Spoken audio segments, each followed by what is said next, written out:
প্রায় 10 বছর সংসার করার পর এবছর জানুয়ারি মাসের 10 তারিখ ডিভোর্স হয়েছে অভিনেতা কাঞ্চন মল্লিক এবং অভিনেত্রী পিঙ্কি বন্দ্যোপাধ্যায়ের। সম্পর্কে তৃতীয় ব্যক্তির পা পড়তেই নাকি সম্পর্কটা ভেঙেছে। এরপর দ্বিতীয় স্ত্রী পিঙ্কি এবং একমাত্র পুত্র সন্তান ওশকে ছেড়ে 26 বছরের ছোট শ্রীময়ীকে বিয়ে করেছেন অভিনেতা তথা বিধায়ক কাঞ্চন মল্লিক। কিন্তু এত কিছুর পর কাঞ্চনকে কি সত্যি মন থেকে ক্ষমা করতে পেরেছেন পিঙ্কি? এ ব্যাপারে কথা বলতে গিয়ে পিঙ্কি জানান, সত্যিই আমি কি কাঞ্চনকে ক্ষমা করতে পেরেছি?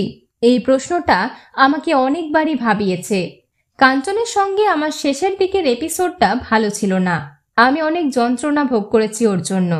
কিন্তু বিশ্বাস করুন, আজকে এই মুহূর্তে দাঁড়িয়ে এটা চিৎকার করে বলতে পারি, হ্যাঁ, আমি কাঞ্চনকে 200% ক্ষমা করে দিয়েছি। কাঞ্চনকে আজ এটাই বলবো, তোমার থেকে আমি অনেক বড় শিক্ষা পেয়েছি। আমি তোমার কাছে কৃতজ্ঞ। তুমি আমাকে ধাক্কা দিয়েছো বলে আমি সামনের দিকে এগিয়ে গিয়েছি, খুব স্ট্রং হয়ে উঠেছি। সিলেবাসের পক্ষ থেকে পিঙ্কি এবং তার ছেলে ওশের জন্য রইল অনেক অনেক শুভকামনা।